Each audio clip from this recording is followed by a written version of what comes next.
좌우에 계신 분들과 함께 인사 나누시겠습니다. 샬롬. 샬롬. 앞뒤 좌우 또 1층에 계신 분들도 샬롬. 잠깐 기도하시겠습니다.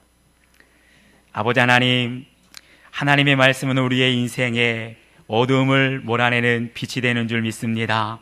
이 시간 말씀을 들을 때 말씀의 빛으로 우리의 속사람을 환히 비춰주시고 어둠을 몰아내 주시어서 말씀으로 다시 한번 우리의 잃어버린 첫사랑을 회복하게 하시고 우리의 잃어버린 믿음을 회복할 수 있도록 도와주시옵소서. 성령님, 말씀하실 때 그 말씀 하나도 빼먹지 말고 다 깨달아 우리의 마음판에 잘 새기고 말씀 위에 굳게 설 수 있도록 저희들을 붙들어 주시옵소서.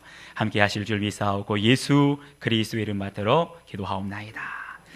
아멘. 할렐루야.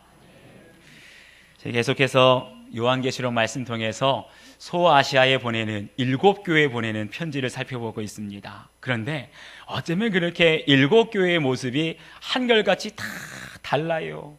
똑같은 교회는 하나도 없습니다. 각 교회마다 주시는 메시지가 있는데 첫사랑을 회복해라, 죽도록 충성하라, 세상과 타협하지 말라. 이것이 바로 오늘을 살아가는 우리들에게 주시는 말씀인 줄 믿습니다. 이제 오늘은 4번째 교회입니다. 두아디라 교회에 주시는 하나님의 말씀을 통해서 거룩함을 회복하라 라는 제목으로 우리 함께 은혜를 나누도록 하겠습니다. 첫 번째, 두아디라 교회는 어떤 교회인가? 성장하는 교회였습니다. 우리 19절 말씀을 다 같이 한번 다시 읽겠습니다. 19절 시작.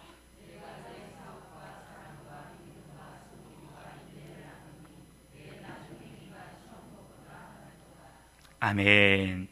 저희가 살펴보게 될 두아디라 교회를 연구해 보게 되면 두아디라 시 자체가 작은 시였고, 그리고 그곳에 있었던 교회도 비교적 규모가 작은 교회였다는 것을 알 수가 있습니다. 특별히 7교회 중에서 7도시 중에서 가장 작은 도시고 가장 작은 교회가 바로 두아디라 교회였습니다. 그래서 2000년이 지난 지금도 그곳을 가게 되면 인구가 약 6만 명 정도밖에 되지 않는다고 합니다. 그런데 고고학자들의 연구한 것에 따르면 이 지역에는 고대로부터 상업이 발달하고, 그리고 특별히 길드라고 하는 상인조합이 많이 활성화되었다는 것이 밝혀졌어요. 종류도 굉장히 다양한데 제빵업자, 청동기술자, 피복상, 구두수선공, 염색업자, 도예공. 한마디로 말하면 이 두아디라라는 도시는 어떤 곳이냐면 제조업의 중심지였습니다. 많은 제조업이 있었는데 그 중에 가장 유명한 것 2가지가 옷감 제조업, 그리고 염색업이 아주 유명했어요.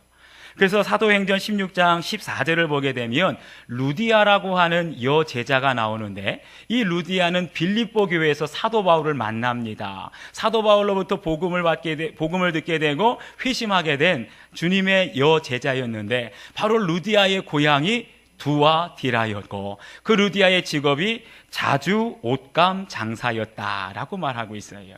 그만큼 이곳에는요, 그런 자주 옷감 장사, 그리고 특별히 제조업을 하는 사람들이 많이 발달해 있는데 그만큼 열심으로 섬겼다는 것을 성경은 말해주고 있어요.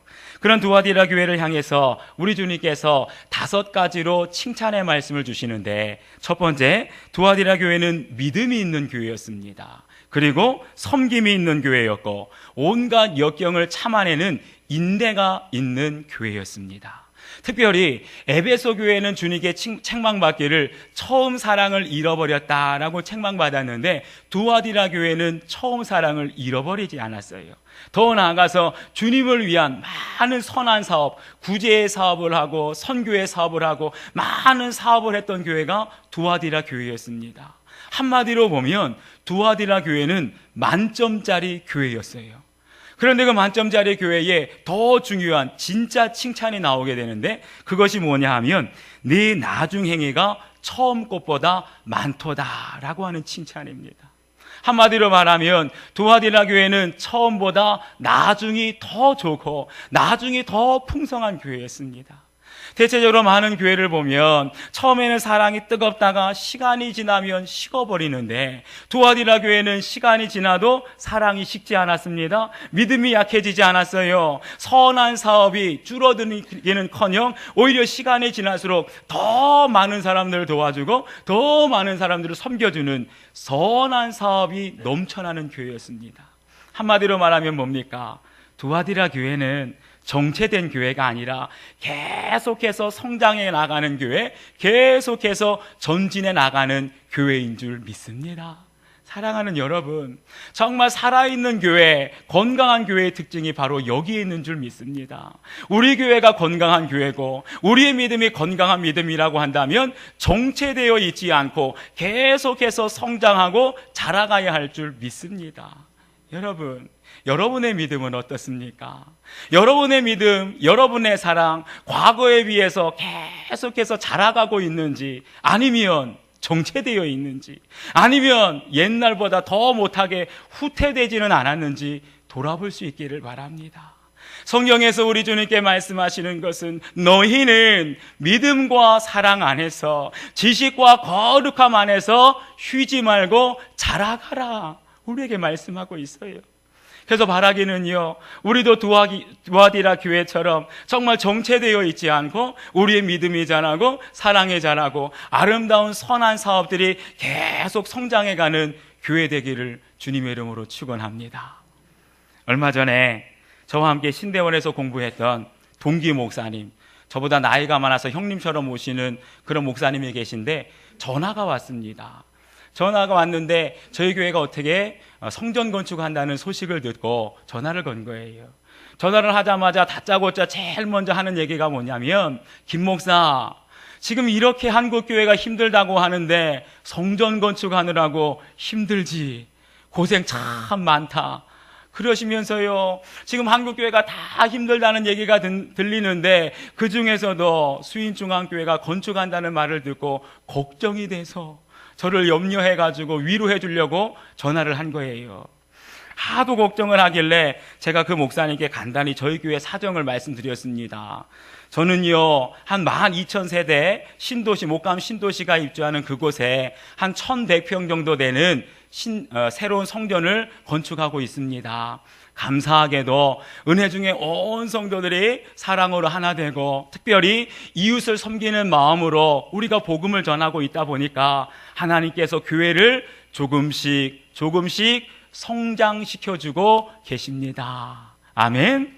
그런데 이 말을 듣고요, 그 목사님이 깜짝 놀라시는 겁니다. 그 목사님도 서울의 광장동에서 제법 큰 대형 교회를 담임하시는 목사님이신데 제 말을 듣고 깜짝 놀라시는 거예요. 서울의 주변에 있는 많은 목사님들에게 들려오는 얘기가 요즘에 성장하는 교회가 없답니다. 성장하기는커녕 오히려 기존에 있던 대부분의 교회들은 교인이 줄고 있다는 거예요. 교인이 주니까 예산이 줄게 되고, 그러다 보니까 기존에 해왔던 많은 구제 사업, 선교 사역, 많은 교회 목회가 위축되고 감소되고 있다는 거예요. 그런데 오히려 우리 교회는 성전을 건축하면서도 조금씩 성장한다는 말을 들으니까 도전이 되더랍니다. 그래서 마지막으로 저에게 하는 얘기가 뭐냐 하면, 김 목사, 수인중앙교회는 하나님의 특별한 사명을 받은 교회네. 지금 많은 교회들이 어렵고 힘들어하고 있는데 수인중앙교회처럼 건축하고 성장하는 교회를 찾아보기 힘들어. 하나님께서 이 시대에 수인중앙교회에 맡겨주신 그 역사적인 사명을 잘 감당하기를 바랍니다. 아멘이십니까? 사랑하는 여러분, 지금 이 시대가 어떤 시대냐 하면 교회가 부흥하고 성장하기가 참 어려운 시대가 되었습니다. 그런데 그런 시대 속에서도 우리 수인중앙교회가 조금씩 부흥하고 성장하고 전진해 나아가는 건 전적인 하나님의 은혜인 줄 믿습니다. 그리고 한 가지 더 기억해야 할 것은 거기에 하나님의 사명이 있다는 거예요.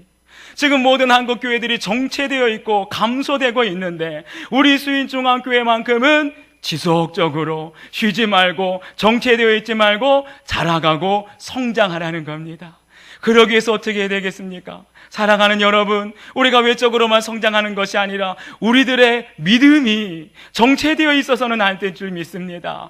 계속해서 말씀 안에서, 기도 안에서 여러분의 믿음이 자라가기를 축원합니다. 사랑이 식어지면 안 돼요. 우리가 계속해서 서로 사랑하고 이웃을 사랑하고 그 사랑이 뜨거워지기를 주의 이름으로 축원합니다. 하나님께서 우리에게 이웃을 섬기라고 하셨는데, 이웃을 사랑하고 이웃에게 베풀고 이웃을 섬기는 일에 우리가 줄어드는 것이 아니라 선한 사업이 더욱더 넘쳐나고 풍성하게 늘어나는 우리 교회.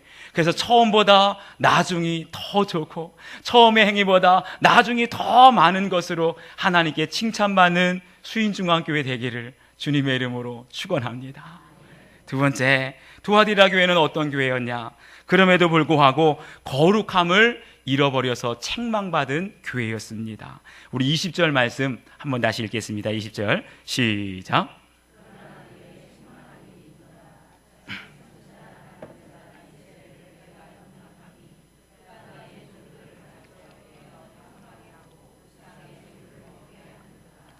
아멘. 방금 전에 말씀드렸던 것처럼 두아디라 교회는요, 제조업, 상업이 많이 발달해서 길드라고 하는 상인조합이 발달되어 있다고 했습니다. 그런데요, 이 상인조합은 계속해서 번창을 해야 되기 때문에 항상 정기적으로 신전에서 제사를 드렸습니다. 그런데 제사를 지내게 되면 절차가 있는데, 제사가 끝나고 나면 항상 우상 제물을 먹게 되고, 그리고 우상의 제물을 먹고 나면 아주 음란한 파티, 음란한 잔치에 모든 사람들이 참여할 수밖에 없었다는 거예요.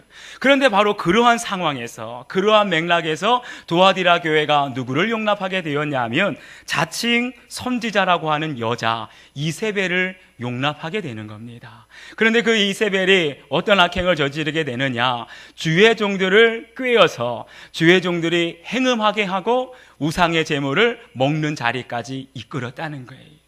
성경을 보게 되면 이세벨을 가리켜서 자칭 선지자라고 했습니다. 이 말은 다시 말하면 교회에서 사도들에 의해 공식적으로 인정받은 직분이 아니라는 거예요.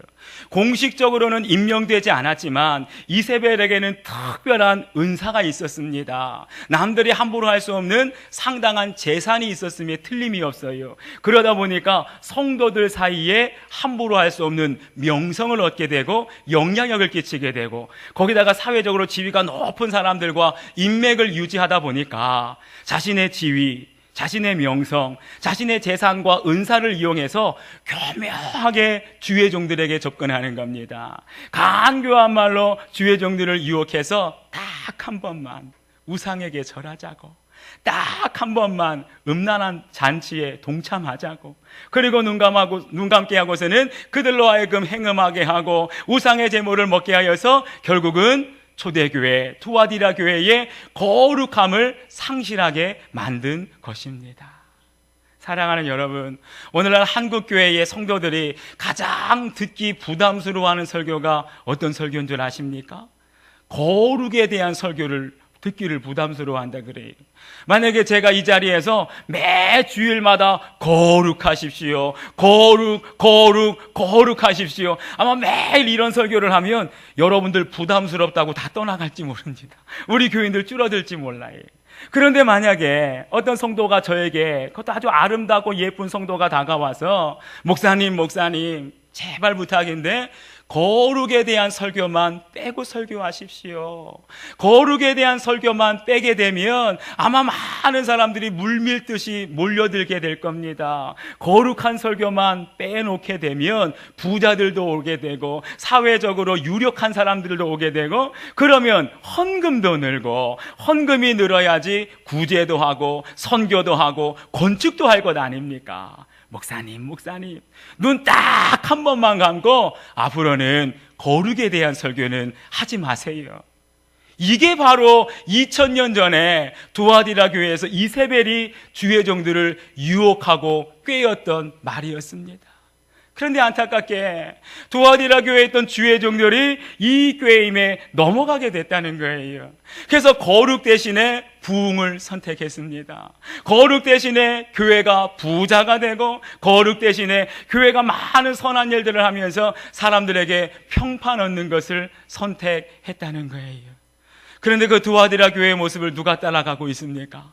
오늘날 우리 한국 교회가 똑같이 따라가고 있는 거예요. 거룩만 빼고, 교회 안에서 거룩만 빼고 다른 모든 사역에 집중합니다. 구제도 열심히 해요. 선교도 열심히 해요. 전도와 성경 공부, 모든 성전 건축을 웅장하게 아름답게 짓고 수많은 사람들이 몰려오는 대형 교회들이 다 되었어요. 그런데 그 중에 딱 한 가지가 없는 겁니다. 거룩만 빼고 완벽한 교회가 되었어요. 두아디라 교회는 사업도 많이 하고 사랑과 믿음과 섬김과 인내, 아름다운 믿음의 전통이 있었지만 딱 한 가지, 거룩함을 상실한 교회였어요. 그런데 그런 교회를 향해서 우리 주님께서 하시는 말씀이 있습니다. 우리 18절 말씀 한번 다 같이 읽겠습니다. 18절 시작.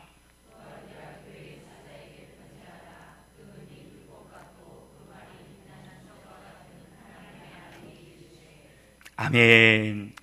여기에 보게 되면 두아디라 교회에 편지하시는 주님의 모습을 불꽃 같은 눈과 그 발이 빛난 주석 같다라고 말씀합니다. 이 말은 다시 말하면 주님의 모습은 빛과 같다는 거예요. 빛은 어두움 속에 감춰져 있는 모든 것들을 다 밝히 드러내는 능력이 있는 것입니다. 이 말은 다시 말하면 두아디라 교회에서 이세벨이 저질렀던 모든 악행은요, 사람들의 눈을 피해서 숨어서 저지르는 악행이었다는 것을 알 수 있습니다. 여러분, 악인들은요, 죄를 지으면서 항상 우리들에게 유혹하는 말이 있어요. 우리가 저지르는 죄는 절대로 사람들에게 들키지 않을 것이다. 그래서 악인들은 항상 어두운 것을 좋아합니다. 사람들의 눈을 피해서 은밀하게, 아주 비밀스럽게 하는 그런 죄를 좋아합니다. 그런데요, 사람들은 다 숨기고 사람들은 다 속일 수 있을지 모르지만 우리 주님의 눈은 속일 수 없는 줄 믿습니다. 왜냐하면 주님은 불꽃 같은 눈동자로 우리를 항상 지켜보고 계시기 때문이에요. 그래서 23절 말씀을 보면 이렇게 말씀합니다. 나는 사람의 뜻과 마음을 살피는 자다. 우리 주님은 우리의 뜻과 마음을 살피시는 분이세요. 이 말씀을 유진 피터슨 목사님이 아주 흥미롭게 번역을 했는데 이렇게 번역을 했습니다. 나는 사람의 마음의 모든 동기를 엑스레이처럼 훤히 들여다본다. 여러분, 엑스레이가 뭡니까? 우리가 아무리 뚫어지게 봐도 우리 안에는 뼈다귀를 볼 수가 없어요. 내 안에 간이, 폐가 어떤지 볼 수가 없습니다. 그렇지만 엑스레이를 찍게 되면 우리 안이 훤히 들여다 보여지게 되는 거예요. 불꽃 같은 눈동자로 우리를 바라보신다는 건 뭐냐 하면 엑스레이로 찍듯이 우리 안에 숨겨진 죄악이 다 비춰진다는 겁니다. 우리가 사람들 몰래 은밀하게 저질렀던 모든 죄악들이 불꽃 같은 눈동자로 보여지는 주님 앞에는 숨김이 없이, 감춰지는 것이 없이 다 드러나게 된다는 거예요. 사랑하는 여러분, 이것을 깨닫게 되면 우리가 주님 앞에 어떻게 할 수밖에 없습니까? 사도 베드로가 고백했던 것처럼 주여 모든 것을 아시오니 내가 주를 사랑하는 줄 주께서 아시나이다. 주께서 모든 것을 아신다는 건 감출 것이 없다는 거예요. 내가 아무리 몰래 행했다 할지라도 주님은 그 모든 것 다 알고 계신다는 겁니다. 사랑하는 여러분, 거룩함의 첫 출발이 무엇입니까? 거룩함의 첫 출발은 내가 어디에 있든지 내가 무엇을 하든지 우리 주님께서 불꽃 같은 눈동자로 우리를 지켜보고 계시고, 그렇기 때문에 그 주님 앞에서는 내가 어떤 것도 숨길 수 없고 감출 수 없다는 걸 깨닫는 데서부터 바로 거룩함이 시작되는 줄 믿습니다. 이것을 깨닫게 되면은요, 내 안에 교만함이 다 드러나는 거예요. 사람들 앞에 비춰지지 않는, 알려지지 않는 모든 내 안의 거짓됨과 또 모든 악한 생각들이 다 드러나는 거예요. 그렇게 될 때 우리는 주님 앞에 두렵고 떨리는 마음으로 서게 될 줄 믿습니다. 날마다 주님 앞에 두렵고 떨리는 마음으로 서는 것, 바로 이것이 거룩함이라는 거죠. 한 번은 제가 개인적으로 존경하는 목사님께서 설교를 마치고 단에서 내려오는데 성도 중에 한 분이 이런 메모를 목사님께 전달을 하더랍니다. 목사님, 단 위에서 힘 있는 설교자가 아니라 단 밑에서 힘 있는 설교자가 되어주십시오. 이 말이 무슨 말이겠습니까? 여러분이 보는 것처럼 이 단 위에 서게 되면요, 누구든지 정말 담대하게 말씀을 선포할 수 있어요. 힘있게 선포할 수 있어요. 거룩하게 보여줄 수 있어요. 그런데 이 모습은요, 죄송하지만 제 진짜 모습이 아니라는 겁니다. 저의 진짜 모습은 이 단에서 내려갔을 때 제 가정으로 돌아가고 삶으로 돌아가고, 심지어는 빌 하이벨스 목사님이 말씀하셨던 것처럼 아무도 보는 이 없는 곳에서 나타나는 제 모습이 바로 저의 진짜 인격이고 저의 진짜 영성이고 제 거룩함의 현주소인 줄 믿습니다. 아무도 보는 이 없는 곳에서 제 안에 모든 악한 생각들이 다 드러나잖아요. 교만함이 드러나잖아요. 그런데 그것을 누가 엑스레이처럼 보고 계신다고요? 우리 주님은 엑스레이처럼 아무도 보는 이 없는 곳에서 우리의 마음, 우리의 행실 다 지켜보고 계시는 줄 믿습니다. 그렇기 때문에 이것을 깨닫는 자는 주님 앞에 두렵고 떨리는 마음으로 설 수밖에 없는 거예요. 사랑하는 여러분, 아무리 우리 교회가 부유하고 아무리 우리 교회가 사람들이 몰려드는 부흥하는 교회가 되고 아무리 선한 행실을 많이 하고 칭찬을 받는 교회라 할지라도 우리 교회가 거룩함을 잃어버리면 아무것도 아닌 것입니다. 간절히 바라기는 우리 성도님들 한 분 한 분이 거룩함을 회복하고 그 거룩함 위에 칭찬을 받고 그 거룩함 위에 부유한 교회, 그 거룩함 위에서 부흥하는 교회 되기를 주님의 이름으로 축원합니다. 마지막 세 번째, 두아디라 교회는 어떤 교회였냐? 희망이 있는 교회였습니다. 우리 마지막 24절 말씀을 한번 다시 읽겠습니다. 24절 시작.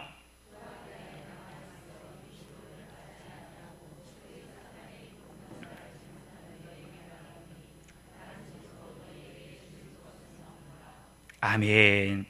여기에 보게 되면 두아디라 교회에서 많은 사람들이 이세벨의 교훈을 받고 넘어지고 있을 때 특별히 끝까지 이세벨의 교훈을 받지 않은 사람이 있었다는 것을 알 수가 있어요.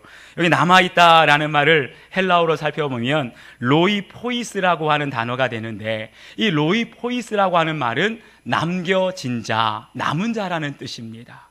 다시 말하면 하나님께서 하나님의 구원의 역사를 이루시기 위해서 끝까지 우상에게 무릎 꿇지 않고 죄악에 물들이지 않으며 자신을 지켜 믿음 안에 순결한 믿음을 지킨 신실한 사람들을 남겨두셨다는 겁니다. 그런데 이 부분을 헬라어 원어로 살펴보게 되면 많지 않았다는 거예요. 사실은 그 당시에 대다수의 두아디라 교인들은 이세벨의 가르침을 받았어요. 사탄의 꾀임에 넘어가서 자신들을 다 죄악에 물들이고 우상에게 무릎 꿇고 절했습니다. 그런데 소수의 사람들만 끝까지 무릎 꿇지 않고 끝까지 사탄의 가르침에 넘어가지 않고 믿음을 지켰다는 거예요. 바로 그 소수의 사람들을 통하여 하나님은 끝까지 구원의 역사를 이루시겠다 말씀하고 계시는 겁니다. 구약성경 사사기 7장을 보면 하나님께서 미디안 족속으로부터 이스라엘 백성들을 구원하기 위해서 한 사람을 사사로 세웁니다. 기드온을 사사로 세워요. 그런데 그러면서 수많은 이스라엘의 군사들이 모집이 되는데 처음에 3만 2천 명이나 되는 많은 군인들이 모입니다. 그런데 하나님께서 어찌된 일인지 그 3만 2천 명의 군사 중에서 두렵고 떨리는 사람 2만 2천 명은 집으로 돌아가라는 거예요.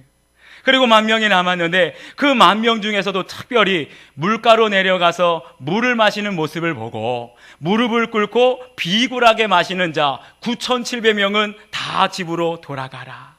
끝까지 무릎을 꿇지 않고 손으로 물을 움켜서 마치 개가 혀로 핥는 것처럼 그렇게 물을 핥는 사람, 용맹한 사람 300명만 남겨두신 겁니다. 기드온과 300명의 용사가 맞서 싸우게 될 미디안의 군사가 몇 명이냐? 자그마치 13만 5천 명이었습니다. 13만 5천 명에 비해서 300명은 아주 극히 작은 소수에 불과합니다. 그런데 이 전쟁의 결과가 어떻게 되느냐? 300명의 용사가 13만 5천 명이나 되는 미디안의 군사를 물리치게 된 거예요. 사랑하는 여러분, 비록 소수의 사람이지만 3만 2천 명 중에서 300명이 남았을 때 그들은 소수에 불과하지만 하나님의 능력의 손길이 우리와 함께하면, 하나님의 능력의 손길이 300명 한 사람 한 사람을 붙들어 주시게 되면 13만 5천 명이나 되는 거대한 세상을 넉넉히 이기게 될 줄 믿습니다. 하나님은요, 숫자로 일하시는 분이 아니세요. 우리가 보기엔 3만 2천 명이 큰 일을 할 것 같고 300명은 별 볼 일 없을 것 같지만 하나님의 관점은 다르십니다. 3만 2천 명이 나약하고 두렵고 떨리면 하나님의 역사를 이룰 수가 없는 거예요. 오히려 철저하게 하나님을 의지하고 그 안에 우상에게 무릎 꿇지 않고 순결하고 거룩한 믿음을 간직한 300명만 있으면 하나님은 이 세상을 변화시킬 줄 믿습니다.